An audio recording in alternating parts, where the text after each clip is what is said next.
Well, hey everybody, it's your friend Jason here, and I want to take a minute today to talk about Iryna Zarutska. And if you don't know who that is, real quick, over the past couple of days, it's kind of come out all over the news. Some footage has been released, but on August 22nd of this year, a 23-year-old Ukrainian refugee by the name of Iryna Zarutska was fatally stabbed on a Charlotte light rail train by one man named Carlos Brown Jr., who is a repeat offender with 14 prior arrests, who had been released on bail just days earlier. As far as can be determined, she was murdered because she was white.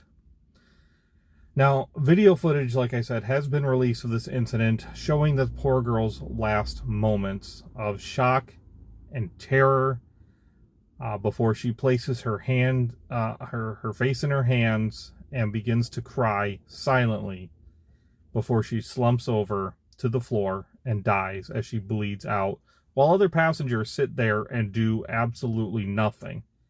Now, one person does eventually come to her aid, somebody who is not sitting in the same area as her, but by then it's far too late. But people are outraged about this, and rightly so. And what has fueled this outrage is that the mainstream media completely covered up the story. It never made any headlines. Nobody reported on it. Nobody said anything. It wasn't spoken about. Okay, nothing. There was just nothing. But the story did begin to make the rounds on X, formerly Twitter, and I thank God for it. By the way, if you aren't on X, I do recommend getting on that platform, because it is truly one of the last bastions of free speech that we have left to us in this country. The only reason this story is getting out is because it made the rounds on X. And the mainstream media doesn't want you on social media platforms like that, because then they can't control the narrative like they tried to do here. But so back to the story, there is public outrage, at least there is on the X platform, as people are noting the injustice of it all. Okay, they're noting the injustice of a violent repeat offender being continually released from prison. They're noticing the injustice of politicians and judges who have allowed this sort of thing to happen time and time and time again. Most of all, people are noting the injustice of black on white crime, which statistics show is much higher than most of the mainstream media would have you believe. And listen, there is no doubt that this is in fact a profound injustice. There is no doubt that this action is condemned by God as the shedding of innocent blood. Okay, in Genesis 9:6, God declares, "Whosoever sheddeth man's blood, by man shall his blood be shed. For in the image of God made he man." Exodus 20:13, "Thou shalt not kill." In Proverbs chapter 6, verses 16 through 17, we're told that God hates the shedding of innocent blood. Now, God's character is one of justice. Psalm 89:14 declares that justice and judgment are the habitation of thy throne. Mercy and truth shall go before thy face.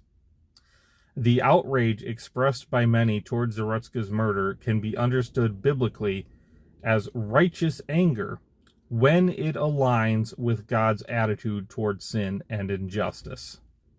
Ephesians chapter 4 and verse 26 instructs us to be ye angry and sin not. Let not the sun go down upon your wrath. And what this tells us is that it does permit for anger that is righteous, directed at sin and injustice, provided it doesn't lead to sinful action or fester into something like bitterness. Righteous anger, you have to understand that righteous anger mirrors God's own response to evil, as seen in Psalm chapter 7, verse 11, which says, "God judgeth the righteous, and God is angry with the wicked every day." Now listen, I too am outraged at the death of Iryna Zarutska. I do believe in the death penalty, and I believe that the death penalty is supported by the Bible. Now, there's going to be a lot of people who sit there and will cry and will whine about the death penalty. Oh, that's so unloving. How could you be so hateful and mean? But to that, I want to ask, unloving towards who exactly? Towards killers, rapists, and murderous thugs? How about we concern ourselves with being unloving towards their victims? How about we concern ourselves with being unloving towards God? The death penalty accomplishes several things. Okay, it upholds the sanctity of life. It establishes justice. It protects the community. It reflects God's holiness, and it deters future sin. Now, absolutely none of that is accomplished by allowing the worst of society to be housed and fed for the rest of their lives. None of this is allowed by allowing this scum back out onto the streets. Okay, Iryna Zarutska's killer should be publicly executed. I firmly believe that. With the video evidence available, there's no question that this man did it and how he did it, and it should be done swiftly and without mercy, even as God prescribed for Israel in Deuteronomy chapter 19:13, which says, "Thine eye shall not pity him, but thou shalt put away the guilt of innocent blood from Israel, that it may go well with thee." Okay, this man is not to be pitied. But with all of that said, we do, as Christians, we have to be careful here that we don't allow such injustice to fuel things like vengeance and hatred. Okay, Romans 12:19 commands us, "Dearly beloved, avenge not yourselves, but rather give place unto wrath. For it is written, Vengeance is mine, I will repay, saith the Lord." Calls for personal vengeance or vigilante justice are not the answer. Okay, that's unbiblical. That usurps God's authority as judge. That usurps the authority that God has put in place. All right? We shouldn't allow the injustice here to cause us to despair and lose faith in God. That's another thing that I've seen. Romans 2:6 tells us that God will render to every man according to his deeds. Okay, justice is coming. God will deal it out.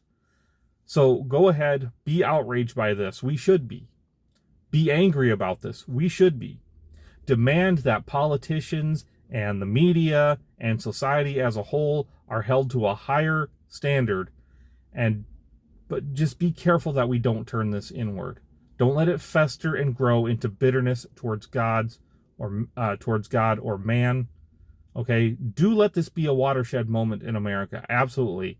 Do let it guide you to speak up and speak out about all these things that society says to keep quiet about and don't talk about. But we've got to be careful how we do that. That's all I have for you today. Remember, Iryna, pray for America.